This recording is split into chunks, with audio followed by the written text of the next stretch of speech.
Bab 1061. Yang pertama tidak mungkin. Jika itu hanya penculikan dan pemerasan biasa, dia pasti sudah menghubungi kami sekarang untuk meminta tebusan.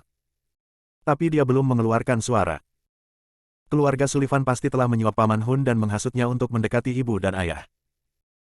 Baru pada pukul 11 malam Rosie akhirnya menelepon Zeke. Zeke, kami memperhatikan pria berbaju hitam itu. Dia berkendara ke tempat yang indah di dataran tinggi Great Lodge setelah dia meninggalkan bandara dan belum keluar. Dia menambahkan, orang-orangku mendeteksi api dan suara orang berbicara di sebuah gua di tempat yang indah di dataran tinggi Great Lodge. Tidak ada staf di gua yang indah saat ini. Jadi kami menduga dia bersembunyi di gua yang indah. Zeke mengangguk. Oke, aku sedang dalam perjalanan. Tempat indah di dataran tinggi Great Lodge tidak jauh dari Linton Group. Hanya butuh setengah jam bagi Zeke untuk tiba. Saya baru saja pergi untuk mencari di sekitar gua dan menemukan bahwa setidaknya ada 3 orang di dalam, kata Rosie, yang sudah menunggu di pintu masuk. Salah satunya adalah pria berbaju hitam yang Anda ingin saya selidiki. Kemampuan kontra pengintaiannya luar biasa. Dia hampir melihat saya pada satu titik. Brengsek. Zeke mengutuk secara mental. Rosie sudah berada di lingkaran pembunuh sejak dia masih kecil. Kemampuan detektifnya sangat kuat, dia diakui untuk peringkat di 3 besar di rahasia. Tapi pria itu hampir menyadarinya. Saya bisa membayangkan seberapa kuat pihak lain sebenarnya. Selain itu, ada 3 orang di dalam gua. Salah satunya pasti pria berbaju hitam dan 2 lainnya pasti ibu dan ayah. Mari kita berharap mereka baik-baik saja. Ayo pergi, kata Zeke dengan sungguh-sungguh. Perhatikan langkahmu. Kami tidak ingin mengejutkan mereka. Rosie menghela napas. Aku harus menunggumu di luar. Aku tidak ingin merusak rencanamu jika pihak lain mengetahui tentangku. Oke. Zeke melangkah ke tempat yang indah dan segera menjadi satu dengan malam. Rosie tidak bisa mendengar langkah kaki dan napasnya. Dia bahkan tidak bisa merasakan napas pihak lain sedikitpun. Keterampilan kontra pengintaian ini benar-benar tidak dapat dipercaya. Dia adalah sosok yang kita semua hormati. Pria ini akan jatuh. Tidak peduli seberapa kuat kemampuan kontra pengintaiannya, itu sedikit tidak signifikan dibandingkan dengan Zeke. Segera, Zeke tiba di pintu masuk gua. Dia menempelkan telinganya ke dinding batu gua untuk mendengarkan suara-suara aneh. Dia mendengar suara air mengalir, dentingan kaca, dan langkah kaki kecil. Selain itu, tidak ada suara lain. Zeke sedikit bingung. Dari mana datangnya suara dentingan kaca? Dia berjalan ke dalam gua dengan lebih hati-hati, menahan napas, tidak membuat suara seperti hantu. Setelah berjalan sekitar 30 meter, dia akhirnya melihat secercah cahaya ketika dia mencapai sebuah tikungan. Dia menyelidiki dan melihat ke dalam cahaya. Pria berbaju hitam itu setengah berlutut di tanah. Ada puluhan tabung reaksi yang diletakkan di depannya. Dia memegang tabung reaksi dan mencampur larutan dengan gerakan lembut dan terampil. Daniel dan Hannah diikat dengan tangan di belakang dan pingsan. Mereka tampak baik-baik saja. Mereka seharusnya tidak terluka. Zeke tetap rendah. Dia ingin melihat apa yang akan dilakukan pria itu. Dengan sangat cepat, pria itu selesai mencampur larutan itu. Dia mengeluarkan 2 jarum suntik dan menyedot larutan ke dalam jarum suntik, bersiap untuk menyuntikkannya ke otak Daniel dan Hannah. Terkejut, Zeke akhirnya menghentikannya. Hai. Bab 1062. Pria berbaju hitam itu bergidik. Dia berbalik ke arah suara dan menjadi pucat ketakutan saat melihat Zeke. Brengsek. Kapan dia masuk ke gua? Mengapa saya tidak memperhatikan apapun? Hanya ada beberapa orang yang bisa mendekati saya tanpa membuat diri mereka diperhatikan. Pria ini telah melakukannya. Dia harus kuat. Aku tidak cocok untuknya. Sampai pada kesimpulan, pria berbaju hitam itu berlari ke ujung lain gua tanpa ragu-ragu, meninggalkan jarum suntik dan tabung reaksi. Kecepatan itu. Zeke tertangkap basah. Dia tidak bisa menjamin dia bisa menyusulnya. Lagi pula, dia tidak tahu medan di gua ini, dan pria itu pasti sudah memeriksa medan sebelumnya. Jadi, dia hanya menendang batu di bawah kakinya, mengenai pria itu tepat di belakang kepala. Dengan teriakan keras, pria itu ambruk ke tanah dan terbaring tak bergerak. Zeke dengan cepat berlari ke arahnya, menginjak punggungnya. Berhenti berpura-pura mati. Siapa namamu, dan siapa kamu? Pria itu tidak menjawab. Kerutan mengernyit di dahi Zeke. Itu adalah tendangan yang kuat, tapi jelas tidak mematikan. Zeke membalikkan tubuh pria itu dengan hati-hati. Kotoran. Wajah pria itu berubah menjadi hijau dalam sekejap mata, wajahnya sangat terdistorsi, dan dia memuntahkan darah dari mulutnya. Tidak diragukan lagi bahwa pria itu telah meminum racun agar tidak jatuh ke tangan Zeke. Pria berbaju hitam itu pasti seorang pembunuh bayaran. Pertama, ada aura unik tentang dirinya yang hanya bisa dimiliki oleh seorang pembunuh. Dan dua, hanya seorang pembunuh bayaran yang akan memiliki keberanian untuk mengambil keputusan untuk mengambil racun dan bunuh diri dalam hitungan detik untuk menyelamatkan diri dari penyiksaan. Zeke tidak membuang waktu lagi untuk pria itu. Dia dengan cepat pergi untuk memeriksa Daniel dan Hannah. Semua tanda fisiologis pasangan tua itu normal, mereka kemungkinan besar telah tersingkir oleh ekstasi biasa. Zeke membangunkan mereka menggunakan Ammonidal. Mereka pertama kali melihat sekeliling dengan bingung, dan hanya setelah waktu yang lama mereka kembali sadar dengan ekspresi ngeri. Hannah bahkan berteriak, tolong jangan lakukan ini. Kami tidak akan mengatakan sepatah kata pun tentang ini. Zeke buru-buru berjongkok dan menghibur, Bu, Ayah, tidak apa-apa. Aku sudah menangani si pembunuh. Kamu aman sekarang. Apa? Baru pada saat itulah pasangan tua itu mengenali Zeke. Zek, seru Daniel. Apa yang kamu lakukan di sini? Aku di sini untuk menyelamatkanmu. Benar. Bu, Ayah, apa maksudmu ketika kamu mengatakan kamu tidak akan mengatakan sepatah kata pun tentang ini? Keringat dingin bercucuran di kening Daniel dan Hannah. Tidak apa-apa. Tidak ada yang penting. Pikiranku kabur. Aku tidak tahu apa yang kukatakan. Oh. Jadi kamu tidak tahu pembunuhnya? Zeke bertanya dengan curiga. Keduanya menggelengkan kepala tanpa ragu sedikit pun. Tidak. Kami belum pernah melihatnya sebelumnya. Mereka berbohong. Lacey dengan jelas memberitahuku bahwa pria berbaju hitam itu adalah kerabat jauh mereka, Paman Hun. Bagaimana mungkin mereka tidak mengenalnya? Selain itu, kami tidak akan mengatakan sepatah kata pun tentang ini. Jadi mereka tahu selama ini mengapa mereka diculik, tapi kenapa mereka tidak memberitahuku? Apa yang mereka sembunyikan? Zeke baru saja akan bertanya lebih jauh ketika Daniel berkata, Ayo, Zeke. Ayo pergi. Bagus. Tidak ada gunanya mendorongnya jika mereka menolak untuk berbicara. Bab 1063. Zeke. Daniel bertanya, apakah penculiknya sudah mati? Zeke mengangguk. Ya, dia sudah mati. Senang mendengarnya. Rasa lega menyelimuti pasangan tua itu. Apakah mereka khawatir bahwa saya akan memaksakan kebenaran dari penculik jika dia masih hidup? Zeke merenung. Setelah keluar dari gua, Zeke menelepon Rosie, memintanya untuk merawat tubuh pria itu dan mempelajari solusi yang telah dia buat. Jangan bilang Lacey kita diculik, Zeke, desak Daniel pada Zeke dalam perjalanan pulang. Kami tidak ingin dia khawatir. Oke. Sudah lewat tengah malam ketika mereka tiba di Williams Manor. Lacey menunggu dengan kesakitan di pintu. Setelah melihat orang tuanya, dia berlari ke arah mereka. Bu, Ayah, kemana saja kalian? Kami khawatir sakit hari ini. Hannah membelai pipi Lacey dengan penuh kasih.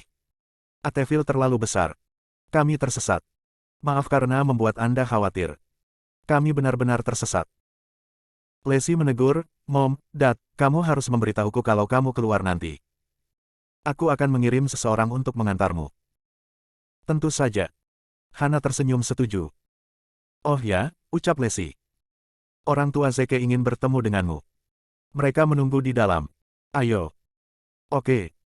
Fight dan Diego menyapa pasangan Hinton dengan hangat begitu mereka memasuki rumah. Fight dan Diego adalah keturunan bangsawan.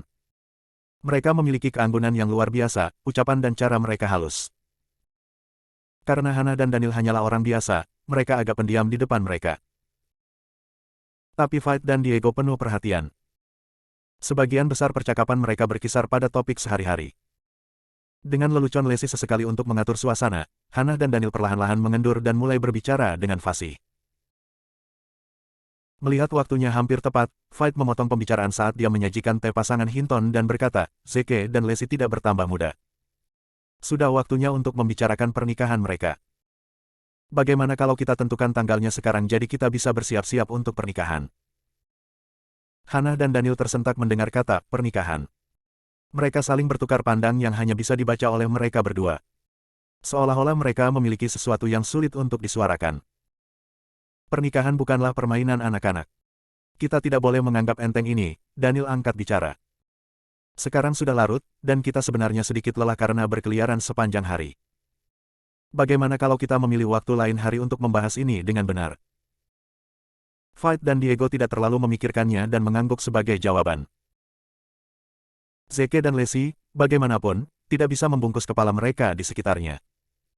Ibu dan ayah sangat bersemangat ketika membicarakan topik pernikahan kami. Tetapi mengapa mereka menghindari topik secara aktif sekarang? Ada yang tidak beres. Setelah menempatkan pasangan Hinton di kamar tamu Williams Manor, Zeke pergi, mengenakan sepasang monitor in-ear.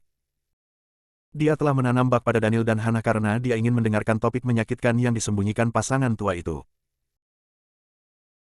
Seperti yang diharapkan, suara mereka terdengar di monitor tidak lama kemudian, dengan Hannah menghela nafas, siapa yang tahu dia akan langsung mendatangi kita setelah bertahun-tahun. Secara alami, dia mengacu pada pria berpakaian hitam yang telah menculik mereka hari ini. Bab 1064. Daniel tampak sangat khawatir. Kita perlu bersiap untuk kemungkinan bahwa pihak lain tidak akan mundur. Jika kita menikahi Lacey dengan Zeke Williams sekarang, kita mungkin akan memberatkan Zeke juga. Hannah menangis terseduh-seduh. Oh, putriku yang malang. Dia memiliki kehidupan yang mengerikan. Jika aku bisa menukar hidupku dengan kebahagiaannya, aku akan dengan senang hati mati untuknya. Daniel menghela nafas. Mari kita coba yang terbaik untuk menunda pernikahan selama yang kita bisa. Untuk saat ini, mari kita diam sampai ada kesempatan bagi kita untuk bertindak. Zeke memiliki kerutan di wajahnya. Berapa banyak rahasia mengerikan yang disembunyikan kedua orang ini sehingga saya bahkan tidak bisa menikahi putri mereka dengan damai. Tepat ketika dia merenungkan masalah ini, teleponnya mulai berdering. Itu Rosie White dari Necro Group. Begitu dia mengangkat, wanita itu berkata, kami menguji solusi yang kami temukan pada tubuh Men in Black. Hasil labnya sudah keluar. Dia melanjutkan, ini adalah politrimetilamin, dan itu adalah sejenis racun. Ketika bersentuhan dengan tubuh manusia, itu dapat menyebabkan kerusakan besar pada hipocampus seseorang. Hipocampus bertanggung jawab untuk menyimpan ingatan kita, jadi racun semacam ini dapat digunakan untuk menghapus ingatan seseorang. Menghapus ingatan seseorang. Apakah Men in Black menculik pasangan tua untuk menghapus ingatan mereka? Situasi semakin membingungkan Zeke. Insiden penculikan tidak lagi tampak seperti pekerjaan keluarga Sullivan. Apa yang diinginkan keluarga Sullivan adalah kekebalan 100 racun Lacey serta jantung Zeke sendiri. Menghapus ingatan pasangan tua tidak akan berguna bagi mereka. Saat pemikiran tentang kekebalan 100 racun Lacey memasuki kepalanya, kesadaran muncul di benak Zeke. Sudah menjadi rahasia umum bahwa tidak ada orang yang bisa memiliki kekebalan 100 racun. Hanya seseorang dengan keturunan bangsawan yang bisa memilikinya, dan bahkan saat itu, orang seperti itu hanya muncul sekali dalam 1000 tahun. Namun, Lacey berasal dari keluarga yang sangat biasa-biasa saja. Kedua orang tuanya berasal dari kelas pekerja, tidak ada yang akan mengasosiasikan keluarga mereka dengan bangsawan. Satu-satunya penjelasan untuk hubungan semacam itu adalah bahwa Hannah bukan ibu kandung Lacey meskipun dia adalah istri sah Daniel. Lacey bisa jadi pewaris keluarga bangsawan yang telah lama hilang. Mungkin itu sebabnya Hannah sangat pendiam tentang masalah ini. Zeke memutuskan untuk menunggu kesempatannya untuk menyerang. Dia harus menemukan musuh yang tersembunyi terlebih dahulu sebelum mencari Tuan dan Nyonya Hinton lagi. Ketika dia menangkap iblis itu, dia akhirnya bisa menanyai mereka tentang kebenaran tentang kelahiran Lacey.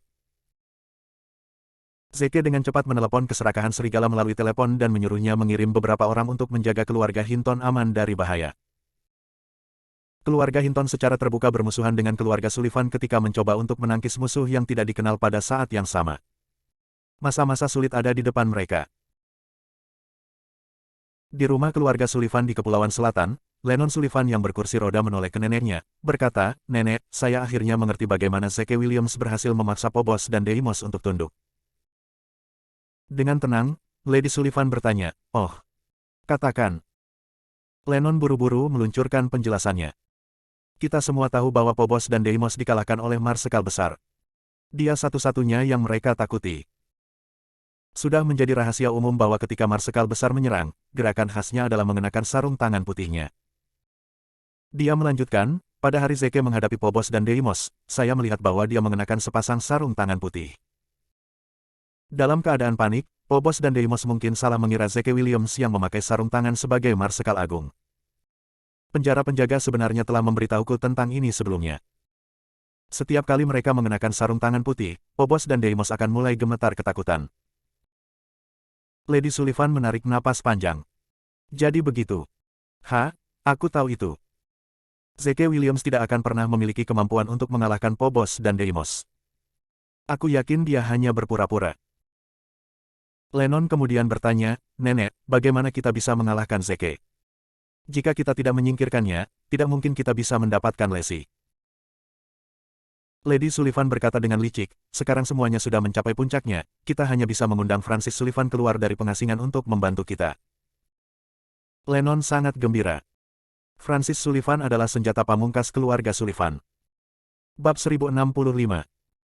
Bahkan ibu pemimpin keluarga Sullivan, Lady Sullivan, harus menuruti keinginannya. Sayangnya, Francis telah mengasingkan diri selama beberapa dekade. Tidak ada yang tahu apakah dia akan setuju untuk kembali membantu keluarga menjatuhkan Zeke.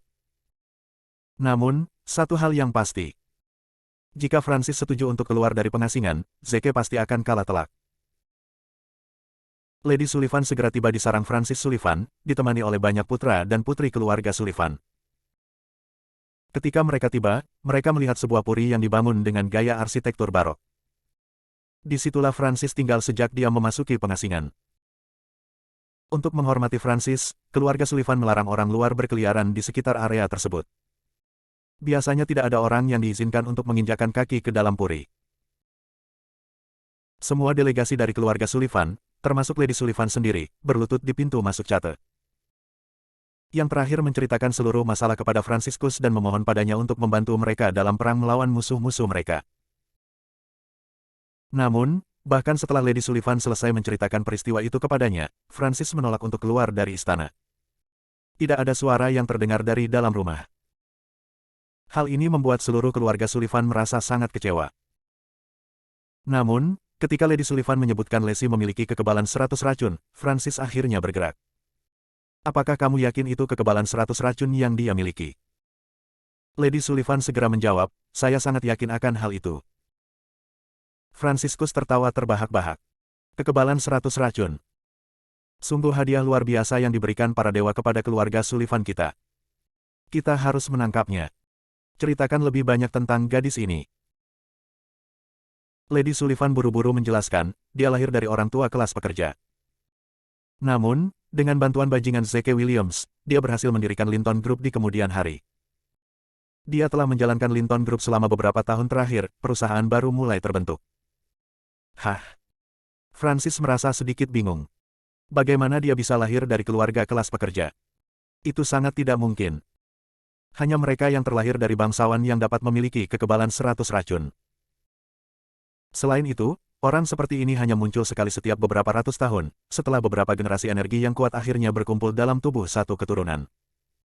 Dia merenungkan, pasti ada lebih banyak latar belakang keluarga gadis ini daripada apa yang terlihat. Lady Sullivan setuju.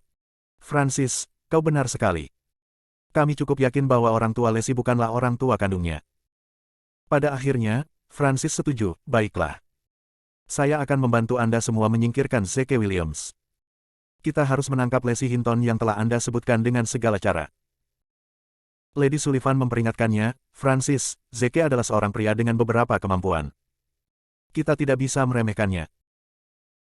Namun, Francis mencibir, menegurnya ketika dia berkata, apakah kamu pikir aku tidak melakukan apa-apa selama tahun-tahun pengasingan ini? Selain Marsekal Agung, tidak ada orang lain di dunia ini yang cocok denganku.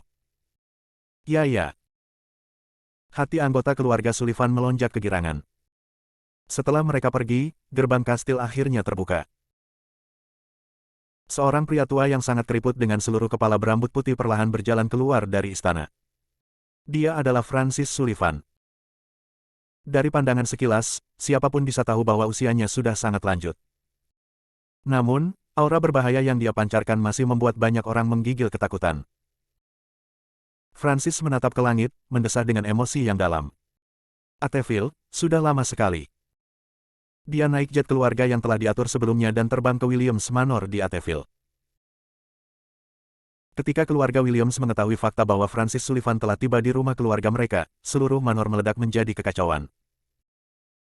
Francis Sullivan adalah sosok legendaris, hampir mistis. Dia telah hidup dalam pengasingan selama beberapa dekade, namun tempat pertama yang dia tuju setelah keluar dari pengasingan adalah Williams Manor. Ini seperti kunjungan raja di zaman kuno. Semua anggota keluarga Williams dengan cepat berkumpul dan berlutut di depan sosok Francis Sullivan yang mengesankan. Sikap hormat mereka membuat orang merasa agak tidak nyaman. Namun, keluarga Williams tidak punya pilihan. Sebelum Francis, mereka semua adalah semut kecil yang bisa dengan kejam dihancurkan menjadi debu di bawah kakinya kapan saja. Fight dan Diego meringkuk ketakutan. Jika tebakan mereka benar, Francis mungkin ada di sini untuk berduel dengan Zeke. Tidak ada orang lain yang memahami sejauh mana kemampuan Francis yang sebenarnya lebih baik dari mereka. Bab 1066. Sebelum Francis pergi mengasingkan diri, dia telah dianggap sebagai prajurit tingkat dewa di Rahasia. Setelah bertahun-tahun mengasah keterampilannya dalam pengasingan, tidak ada orang lain di Rahasia yang bisa menandinginya. Jika Francis mencari pertarungan dengan Zeke, kemungkinannya tidak akan menguntungkan Zeke. Francis berbicara lebih dulu, saya pernah mendengar bahwa junior saya, Zeke Williams, memiliki kemampuan bertarung yang luar biasa. Saya sangat ingin melihatnya sendiri. Katakan padanya untuk datang ke sini sekarang juga. Keluarga Williams bisa melompat kegirangan saat itu juga. Haha. Francis sebenarnya di sini untuk Zeke. Harus melawan Francis Sullivan praktis berarti kematian bagi bocah itu. Haha. Zeke lebih baik mati. Tanpa dia, kita akhirnya akan memiliki kesempatan untuk mengambil alih sebagai kepala baru keluarga Williams. Medem. Williams diam-diam memerintahkan salah satu anggota keluarga untuk menjemput Zeke. Setelah mendengar perintahnya, Diego berencana untuk menyelinap pergi diam-diam dan memperingatkan Zeke untuk tidak datang. Namun, Francis menghentikannya untuk pergi. Dia bergemuruh, berhenti di sana. Berlutut. Jika ada yang berani memperingatkan Zeke tentang kedatanganku, aku tidak akan menunjukkan belas kasihan kepada mereka. Diego berhenti mati di jalurnya setelah mendengar kata-katanya. Tidak ada cara untuk mencegah konfrontasi ini sekarang. Mereka hanya bisa menghadapi masalah ketika datang dan menyeberangi jembatan ketika mereka sampai di sana. Bahkan jika itu berarti mengorbankan hidupnya sendiri, Diego bertekad untuk melindungi nyawa putranya sendiri.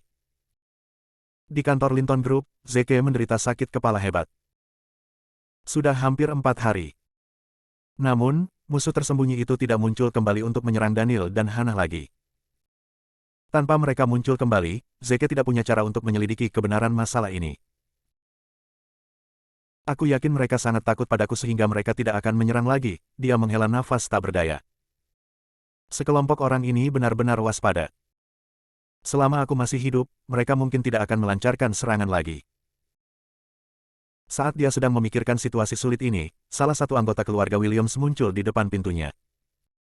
Dia memberitahu Zeke bahwa Francis menuntut untuk bertemu dengannya kembali di Williams Manor. Mata Zeke berkilauan cerah mendengar berita ini. Francis Sullivan telah menyerahkan dirinya ke depan pintu saya. Dengan menggunakan Francis, Zeke akan bisa memancing musuh yang tak terlihat keluar dari persembunyiannya lagi. Adapun detailnya, Zeke sudah merencanakannya dengan hati-hati. Dia segera bergegas menuju Williams Manor. Zeke pernah mendengar tentang Francis Sullivan ini sebelumnya. Dia tahu bahwa pria itu secara rutin menggunakan racun untuk mengalahkan musuhnya dan cukup mahir menggunakannya. Bahkan, Francis Sullivan memiliki julukan, satu-satunya lawan yang layak bagi Marsekal Agung. Selain hal-hal lain, cukup mengejutkan bahwa Marsekal Agung mengetahui nama Francis. Ini berarti bahwa Francis benar-benar orang yang sangat berkuasa. Ketika Zeke tiba di Williams Manor, dia menemukan seluruh keluarga berlutut di kaki Francis. Zeke memberi yang terakhir sekali lagi. Pria itu tampak sangat normal, ekspresi ramah di wajahnya membuatnya tampak seperti kakek tetangga rata-rata. Namun, Zeke bisa mendeteksi bau aneh yang keluar dari tubuhnya. Itu adalah bau busuk orang mati. Francis agak berlebihan dalam bereksperimen dengan racun. Entah bagaimana, dia telah menelan begitu banyak ramuan sehingga dia sekarang menjadi bagian dari mayat hidup. Zeke mengabaikannya. Setelah melihat orang tuanya bersujud di lantai, dia bergegas ke depan dan segera membantu mereka berdiri. Mom, Dad, bangun. Tidak perlu berlutut di depannya. Fight cepat-cepat berkata, Zeke, sayangku, kamu harus berlutut juga. Dia Francis Sullivan. Sebagai junior di usianya, tidak ada salahnya kita berlutut di depannya. Jika Zeke menelan harga dirinya dan berlutut untuk menghormati Francis, mungkin pria itu akan mengampuninya. Namun, Zeke menggelengkan kepalanya. Maaf, tapi aku tidak bisa berlutut padanya. Sebagai junior Francis, dia seharusnya berlutut padanya. Namun, Zeke Williams memiliki identitas lain, Marsekal Agung. Marsekal Agung adalah pelindung seluruh negeri. Tak seorang pun, berapapun usianya, berhak menuntut berlutut darinya. Haha, sungguh menarik. Francis Sullivan berpikir dengan geli. Alih-alih meniup atasannya seperti yang ditakuti semua orang, bibir Franik melengkung membentuk senyuman. Setelah menyalakan sebatang rokok dan menarik napas dalam-dalam darinya, dia merenung, "Nak, kamu jauh lebih berkemauan keras daripada yang aku bayangkan. Sayangnya, ini tidak memberimu hak untuk menjadi begitu sombong. Kamu menyebabkan keributan besar di rumah keluarga Sullivan kita tempo hari dan bahkan mematahkan anggota tubuh salah satu anggota keluarga kita. Bagaimana kita bisa mendapatkan rasa hormat dari rakyat lagi? Keluarga Sullivan telah memutuskan bahwa pertikaian antar klan anggota dari generasi yang sama dilarang. Anda tahu ini tetapi tetap melanjutkan dan melanggar aturan. Apakah Anda mengakuinya?" Bab 1067. Zeke membalas senyumannya. "Kalian adalah sekelompok orang munafik. Anggota klanmu berkeliling meneror klan lain, namun kamu memiliki keberanian untuk memberitahuku hari ini. Keluarga Sullivan hampir berhasil membunuhku beberapa kali. Kali ini, mereka berhasil menipu tunangan saya pergi ke rumah keluarga Sullivan, di mana mereka telah memutuskan untuk membunuhnya. Dia melanjutkan dengan kasar, yang saya lakukan hanyalah mematahkan anggota badan Lennon Sullivan. Harga yang kecil untuk membayar perbuatan yang begitu mengerikan. Apakah saya begitu tidak masuk akal?" "Diam." Francis meledak, "Kamu anak bajingan, kamu berani membandingkan dirimu dengan keluarga Sullivanku yang perkasa. Keluargaku ingin menguji racun terbaru kami pada tunanganmu. Itu harus menjadi suatu kehormatan baginya. Namun, kamu tetap tidak tahu berterima kasih dan bahkan menikam kami di kembali. Dengan jumlah dosa yang menumpuk terhadapmu, tidakkah kamu pikir kamu pantas mati?" Setelah mendengar kata-kata seperti itu, Zeke tertawa terbahak-bahak. "Apakah semua anggota keluarga Sullivan percaya diri dan arogan seperti Anda? Anda hanya peduli dengan kehidupan klan Anda sendiri dan menganggap kehidupan orang lain seperti bagaimana orang menganggap rumput di pinggir jalan. Apakah Anda pikir Anda bisa hanya langkah di atas kita semua?" Zeke kemudian menghela nafas. "Saya mengerti apa masalahnya sekarang. Ketika balok atas dipelintir, balok bawah secara alami juga akan bengkok. Francis Sullivan, karena Anda berpikir seperti ini, saya juga tidak akan merendahkan untuk terlalu memikirkan keturunan Anda. Apa keajaiban adalah bahwa keluarga Sullivan telah berhasil bertahan hidup sampai sekarang." Semua orang terperanjat. Zeke baru saja menghina Francis di muka karena sombong dan memberi pengaruh buruk pada anggota keluarga juniornya. Dia bahkan bertanya-tanya bagaimana keluarga Sullivan berhasil bertahan sampai sekarang. Zeke benar-benar mendorong batas toleransi Francis. Tidakkah dia takut Francis akan menghancurkannya menjadi berkeping-keping? Getaran ketakutan menjalari tulang punggung Fight dan Diego. Mereka percaya Zeke terlalu ceroboh kali ini. Mungkin kemenangannya atas Phobos dan Deimos telah mencapai kepalanya. Apa yang bisa kita lakukan sekarang? Bagaimana kita bisa menyelamatkan situasi? Tepat ketika mereka akan berbicara untuk Zeke dan memohon Francis untuk menyelamatkan putra mereka, sesuatu yang mengerikan terjadi. Tiba-tiba, salah satu junior dari keluarga Williams menghela sangat. Dia mulai muntah darah. Dia runtuh ke lantai, di mana ia terus berkedut tak terkendali. Dalam hitungan detik 10, ia telah berhenti bergerak sama sekali. Apa yang sedang terjadi? Anggota keluarga lainnya segera berlari, berniat menyelamatkannya.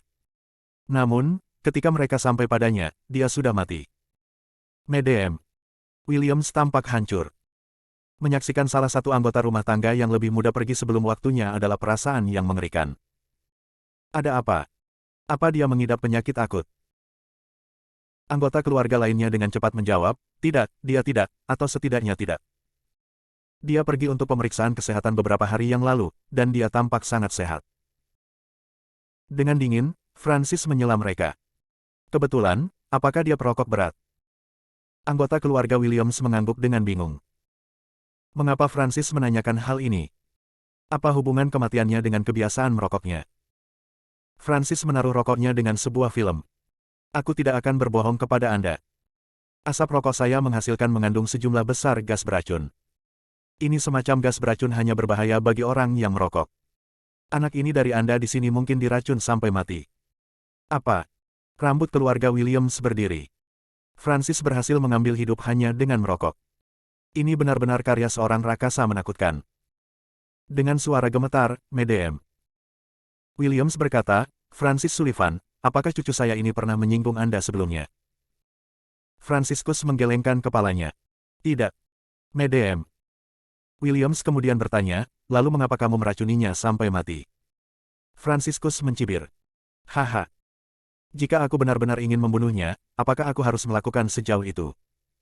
Bocah itu tidak cukup penting bagiku untuk membuang racunku." Dia melanjutkan, "Racun itu ditujukan untuk Zeke Williams. Cucu Anda terlalu sial untuk berada di tempat yang salah pada waktu yang salah ketika saya melepaskan gas beracun. Yah, itu terlalu buruk, bukan? Tidak ada yang memaksanya untuk melakukannya." Merokok. Keluarga Williams melihat dengan kaget. Logika macam apa ini? Anda mencoba meracuni Zeke, tetapi Anda malah secara tidak sengaja membunuh salah satu anggota keluarga kami. Alih-alih meminta maaf, Anda berbalik dan menyalahkan anak laki-laki itu karena merokok. Jika semua orang di rumah Williams merokok dan meninggal karena racun Anda, apakah kita yang harus disalahkan atas kematian kita sendiri? Zeke benar. Keluarga Sullivan semuanya adalah orang sombong yang tidak memiliki penyesalan untuk mengambil nyawa orang yang tidak bersalah. Namun, Williams tidak berani menyuarakan kemarahan mereka. Cucu mereka baru saja meninggal sia-sia. Francis berbalik untuk melihat Zeke dengan kilatan baja di matanya. "Sungguh keajaiban kamu berhasil bertahan sampai sekarang." Batuk. Begitu Francis berbicara, Zeke terengah-engah dan memuntahkan darah ke seluruh lantai. Bab 1068. Dia tersandung 2 langkah mundur, hampir ambruk ke lantai. Untungnya, dia berhasil mendaratkan dirinya di kursi tepat pada waktunya. "Zeke." Fight dan Diego berlari ke arah putra mereka. "Apakah kamu baik-baik saja?" Zeke menggelengkan kepalanya dengan sedikit kesulitan. "Saya baik-baik saja." Franciscus tertawa terbahak-bahak. "Kamu memiliki fisik yang kuat, seperti yang diharapkan dari keturunan Sullivan. Tidak heran kamu berhasil menahannya alih-alih mati di tempat. Sayang sekali tubuhmu yang spektakuler ini tidak digunakan untuk keluarga Sullivanku. Sejak aku tidak bisa membuatmu bekerja untuk keluargaku, aku harus menghancurkanmu. Hatimu bisa memelihara King Wom, jadi aku akan menerimanya sebagai penghormatan setelah aku selesai denganmu." Menghunus pedangnya, Francis menerjang Zeke. "Berhenti di sana." Dengan teriakan kemarahan, Diego merobek atasannya untuk memperlihatkan detonator yang diikatkan di pinggangnya. "Jika kamu berani menyakiti Zeke, aku akan memastikan kamu mati bersamaku." Iman cepat melesat ke depan dan terlindung Zeke dengan tubuhnya. Zeke merasa tersentuh. Sulit untuk menemukan seseorang di bumi ini yang akan menyerahkan hidup mereka untuk melindungi Anda. Selain kelompok saudara laki-laki dan istrinya yang sangat setia, Leslie, Zeke menyadari bahwa mungkin hanya orang tuanya yang akan melakukan itu untuknya. Francis melirik detonator di sekitar pinggang Diego, sedikit ketakutan melintas di wajahnya. Dia tahu sejauh mana pengabdian yang dimiliki Diego terhadap putranya. Pria itu cukup rela meledakkan dirinya jika itu berarti melindungi Zeke dari bahaya. Sambil mendesah mengejek, Francis berkata, "Ya ampun. Saya awalnya berencana untuk menyelamatkan hidup Anda karena hati Anda dapat memelihara cacing raja. Saya tidak menyadari bahwa Anda adalah sekelompok pengkhianat. Beraninya Anda menentang mereka yang datang sebelum Anda." Dia menghela nafas. "Sayang sekali. Hari ini, aku akan membiarkan kalian bertiga pergi sehingga kalian bisa mengadakan reuni keluarga kecil kalian. Aku akan memberimu 1 minggu untuk menyelesaikan urusan duniawi kalian. Dalam 7 hari ke depan, klan Sullivanku akan kembali untuk membalas dendam kami dan mengambil nyawamu." Dengan susah payah, Zeke Williams berkata, "Demi hidup Anda sendiri, saya memperingatkan Anda untuk tidak melakukannya." Franciscus tampak bingung. "Kenapa tidak?" Zeke kemudian menjawab, "Apakah Anda pikir Anda satu-satunya orang di dunia yang tahu bagaimana menggunakan racun untuk melawan musuh Anda? Anda sebenarnya telah diracuni oleh saya juga. Dalam 7 hari, efek racun akan mulai terlihat. Titik. Saya harus memperingatkan Anda bahwa saya satu-satunya orang yang memiliki penawar racun ini. Jika aku mati, kamu akan mati bersamaku, geramnya. Namun, Francis hanya mengejek. Apakah kamu berbicara tentang yang kamu buat di depan rumah? Haha. Aku sudah menyingkirkan itu. Kamu ingin menggunakan racun untuk melawanku. Skema kecilmu hanyalah trik murahan bagiku. Dengan itu, Francis meninggalkan tempat itu. Bibir Zeke melengkung membentuk senyuman dingin. Racun yang sebenarnya dia bicarakan bukanlah yang ada di depan rumah. Ketika dia memuntahkan darah ke lantai sekarang, beberapa racun beracun telah dimuntahkan dari mulutnya bersamaan dengan itu. Setetes darah telah masuk ke sudut mata Francis. Itu sebabnya dia terinfeksi racun. Zeke tahu betapa mahirnya Francis dalam menggunakan racun. Bagaimana dia bisa muncul untuk menghadapinya tanpa sedikit pun persiapan. Zeke, ayo kembali ke kamarmu. Diego membungkuk, mengangkat putranya ke punggungnya. Saya kenal beberapa dokter top. Mereka pasti bisa menyelamatkan hidup Anda. Fight menambahkan, saya akan segera menelepon dokter. Mereka bertiga segera kembali ke kamar Zeke. Di luar, keluarga Williams gempar. Nenek, sekarang Zeke telah diracuni, dia tidak akan bisa melawan. Karena dia terluka sekarang, haruskah kita mengambil kesempatan untuk membunuhnya? Ini mungkin satu-satunya kesempatan kita. Namun, Matt. William menggelengkan kepalanya. Tidak.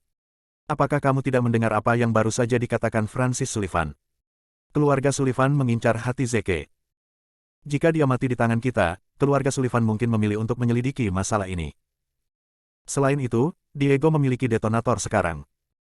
Jika kita mencoba untuk membunuh putranya sekarang, dia tidak akan ragu untuk meledakkan seluruh istana ini.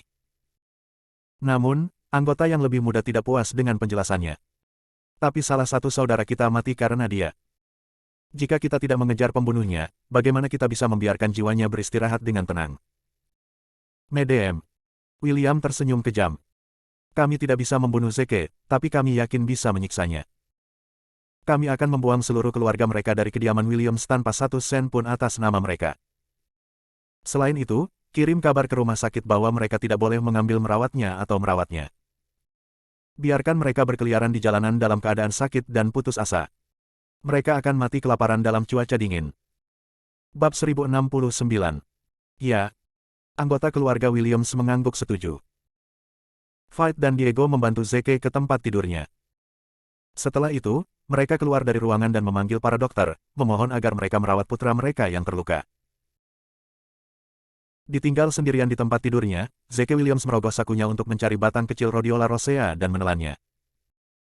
Kemudian, menggunakan jarum amunisi, dia memulai proses memaksa racun keluar dari sistemnya. Setelah 10 menit, dia akhirnya memuntahkan seteguk darah. Kulitnya segera berubah menjadi lebih baik. Berdiri dari tempat tidurnya, Zeke meregangkan dan merasakan denyut energinya kembali di dalam nadinya.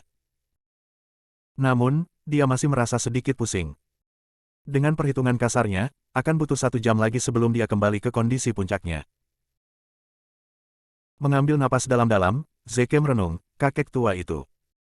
Seperti yang diduga, dia menggunakan racun dengan cara yang paling tidak biasa.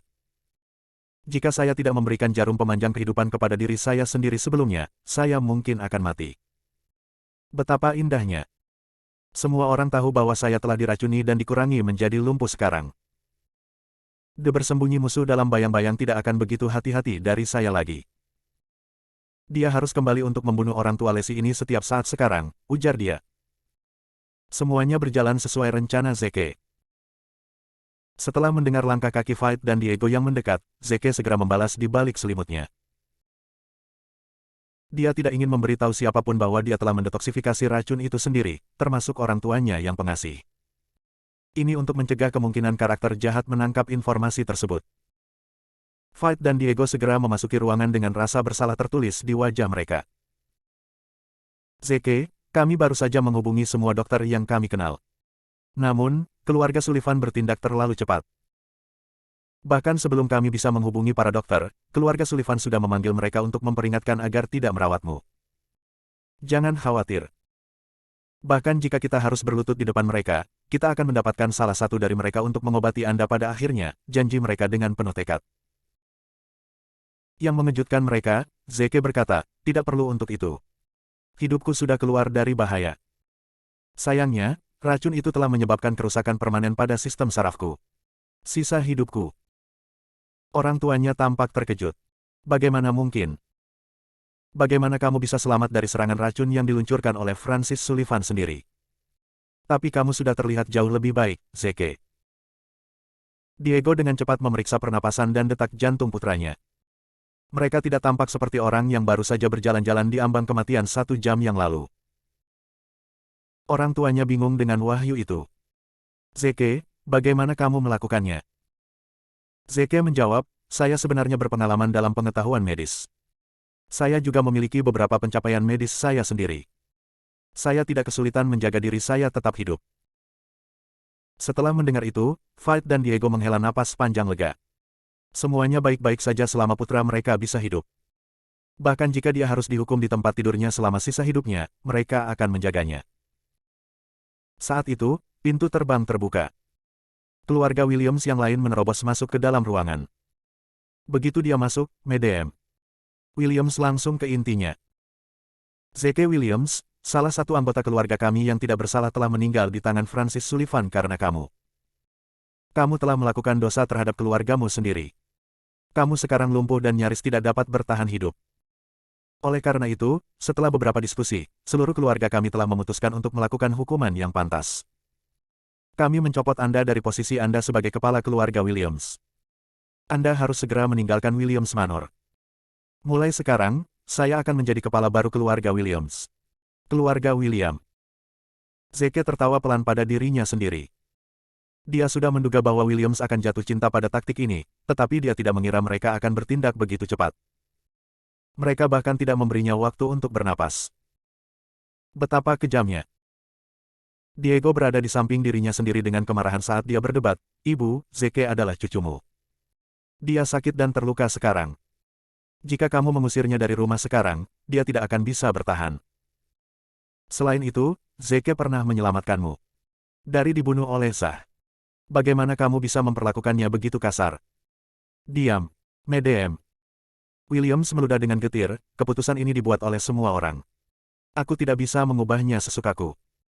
Tinggalkan Williams Manor sekarang, atau kami akan membuat orang-orang mengusirmu." "Baiklah, kami akan pergi." Sambil menggertakkan giginya, Diego mengangkat Zeke ke punggungnya lagi dan bersiap untuk pergi. Bab 1070. Zeke menghela nafas. "Ya ampun, kalian semua bermain api di sini. Apakah kalian lupa bagaimana kalian memohon padaku untuk mengizinkanmu tinggal di Williams Manor saat itu? Tapi itu tidak masalah. Ketika aku akhirnya kembali, aku akan mengembalikannya. Mendukung dan mengusir kalian semua dari rumah." "Haha." Keluarga Williams tertawa terbahak-bahak. "Seorang lumpuh yang hampir tidak bisa menggerakkan anggota tubuhnya mengancam akan kembali dan mengusir kita dari rumah di masa depan.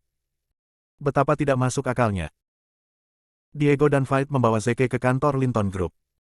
Lacey menangis begitu melihat tunangannya yang lumpuh. "Zeke, jangan khawatir. Tidak peduli apa yang terjadi, aku akan selalu berada di sampingmu. Jika kamu tidak bisa berjalan, aku akan menjadi kakimu. Jika kamu tidak bisa mengangkat tangan atau memegang apapun dengan jarimu, aku akan menjadi lenganmu." Saat melihat Lacey menangis terseduh-seduh, Zeke merasa sangat menyesal. Dia tidak ingin apa-apa selain mengatakan yang sebenarnya tentang kondisinya saat itu juga. Namun, ada terlalu banyak orang di sekitar.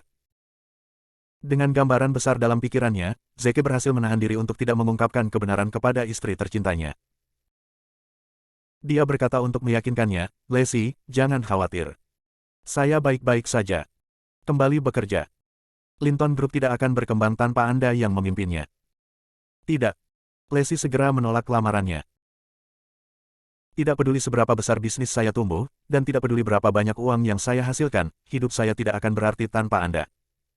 Saya sudah menyerahkan kendali perusahaan kepada asisten pribadi saya. Saya akan tinggal di sini bersamamu sampai hidup Anda keluar dari bahaya." Zeke merasa agak tidak beruntung. Dia harus menemukan cara untuk mengalihkan perhatian Lacey sehingga dia akan meninggalkannya untuk sementara waktu. "Lacey, aku sangat lapar. Aku ingin semangkuk sup daging sapi buatan tanganmu. Bisakah kamu membuatkan untukku?" Lacey langsung mengangguk. "Oke, aku akan membuatnya untukmu sekarang."